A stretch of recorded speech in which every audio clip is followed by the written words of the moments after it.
Welcome back, everybody, to video number 2.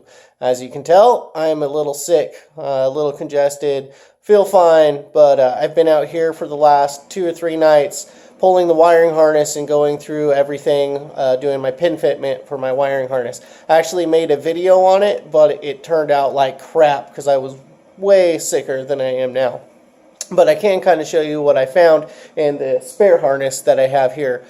So last year, if you tandem with me, you probably know that I had an awesome misfire that was completely random. I'd do laps where it would fire on all 8 cylinders and it was just a little rocket ship, and others where it just completely fell on its face, and the people behind me didn't like that too much because when a car stops drifting in front of you for no reason, it really sucks. Sadly, I was the reason most of the time.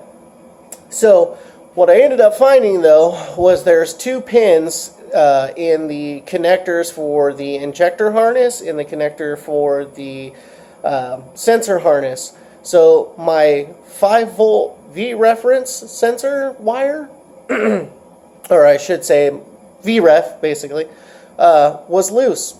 So that means every single sensor that ran off of 5 volts would occasionally lose power to it. Now, that's a problem. A very big problem, obviously. So I found that, and then I also found that my injector 12-volt wire was loose. Basically, both of those, I could take my pin tool, put it in there, and wiggle it around. It should go in there real nice, solid, like every other pin that I had. It was not the case. Put it in there, dink around. I watched my multimeter and my signal, or my ohms would jump all over the place. So pretty awesome. But I have a harness here. I can kind of show you what I mean. So if you can see in there, the center pin is for my VREF, and then the center pin here is for my 12 volts in the injectors. Basically, it just all went to crap on me.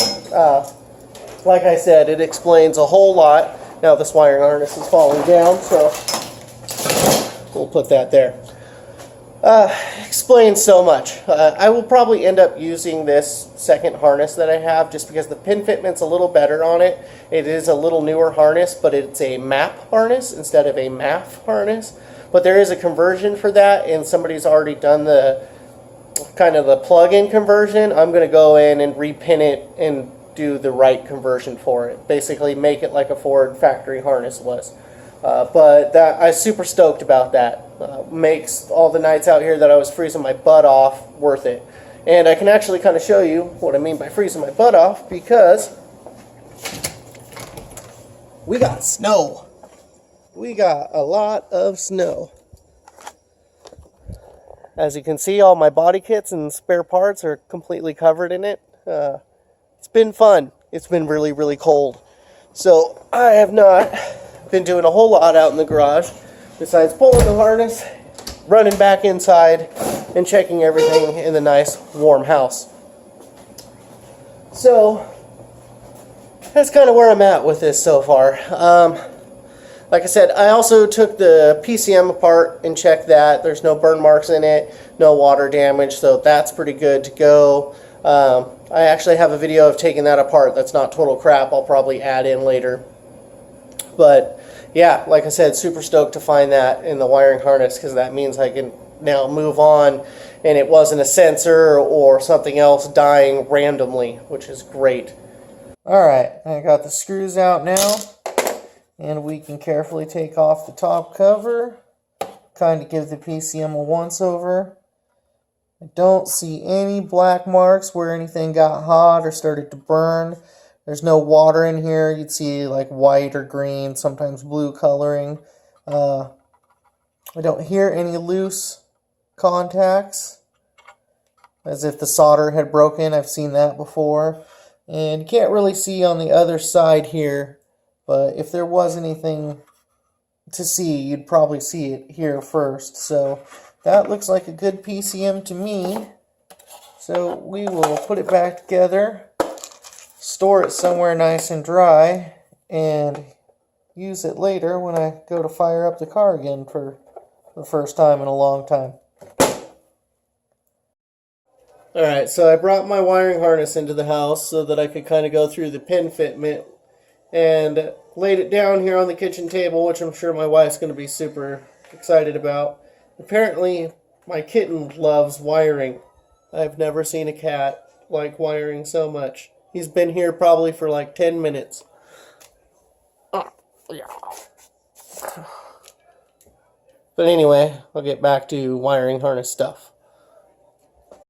So here's everything I'm going to need today to kind of go through my wiring harness and label it.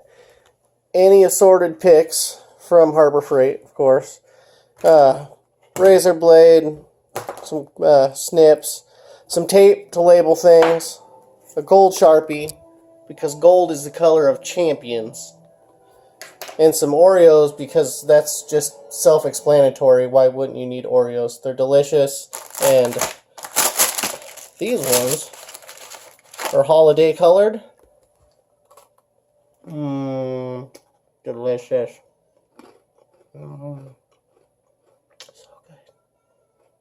So I've been asked by a couple of people where I get my de-pinning tools for PCMs and other connectors, and I'll tell you exactly what I tell them. Every car comes with at least 2. This comes out of your windshield wiper blade.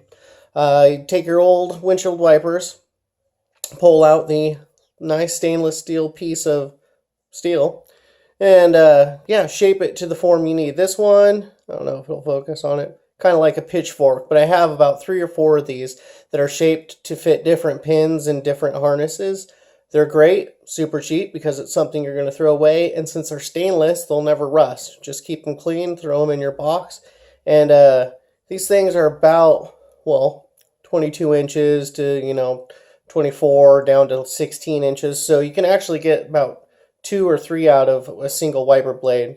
So they're everywhere. Go to a wrecking yard if you don't want to get rid of your wiper blades. They seriously will not care about you taking their wiper blades. And yeah, really thin, awesome little tool, and it's free. The best price, free. Another couple items that are good to have, printouts. So these ones are actually off of Pro Demand, but I do have access to the actual Ford Workshop manuals at work. But the problem with those is that they're just really written out weird, and depending on which year the diagram varies, and some of them will be stretched out across like 3 pages, others will be stretched out across 4 or 5. So it's really kind of dumb. So Pro Demand actually makes it really simple. It's just 2, and you can pretty much just slide them up next to one another like so and see the entire circuit. The other thing that's nice to have is your little Chiltons. So, or Haynes, I guess, in this case.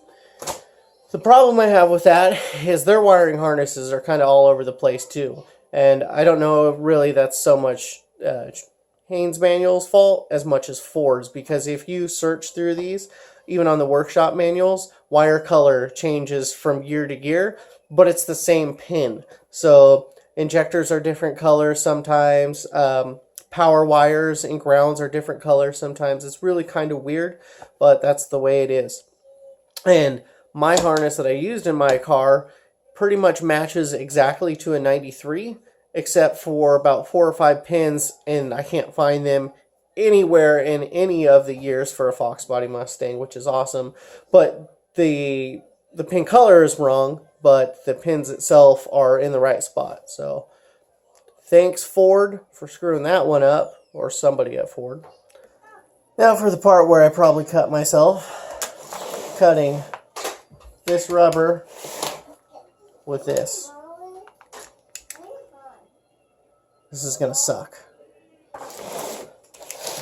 At least if I cut myself, I get it on camera this time. Very careful not to cut any wires. This is probably not the best way to do this, but it does work. Especially if the rubber is old and crappy. And you only go away from the harness, not towards it. Still, if I had a pair of scissors, this would be a whole lot better. But it is working.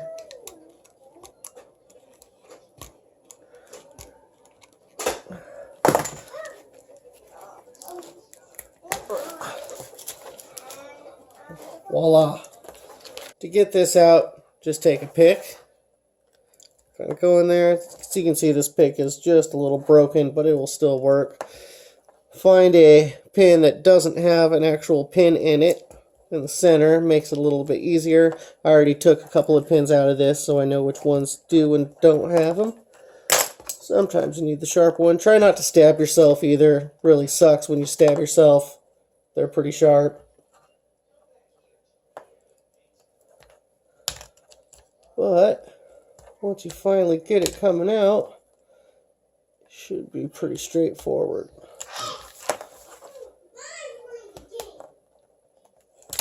There we go. Kind of hard to do and show to the camera at the same time, but you get the general idea.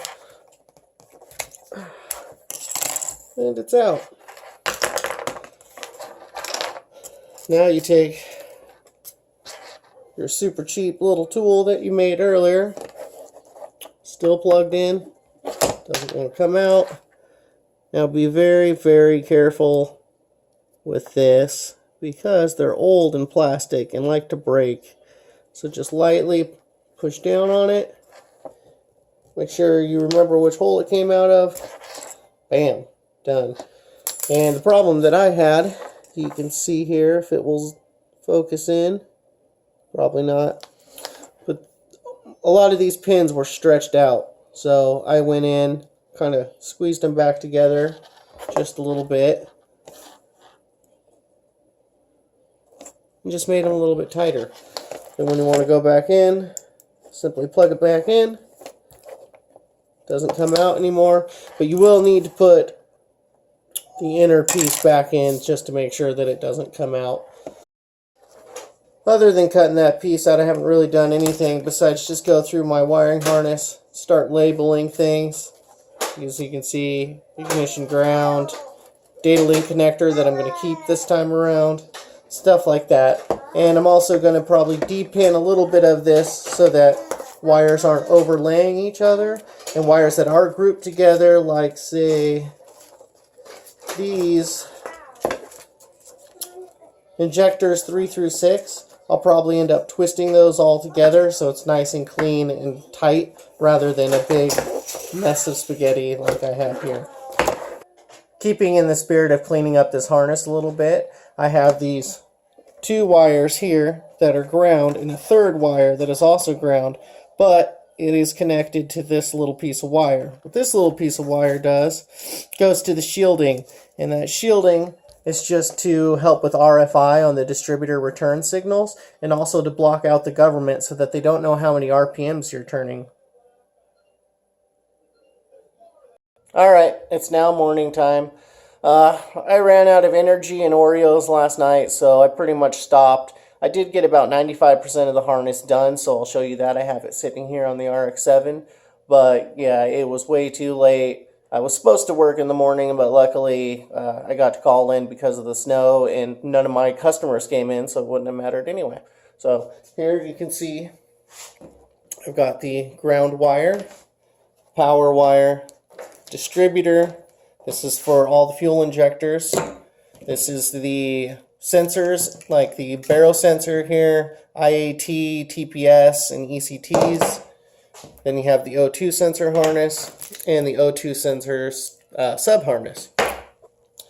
So basically it's almost all done. I just have to plug in a MAF connector and harness for it, and I'll basically just get that from work. That's not a big deal. We should have a couple of those laying around, and then it's done. And the pin fitment on this is way better than the old harness, and I'll be able to clean this one up a little bit nicer just because I'll have more time with this. So that's probably what I'm going to end up doing.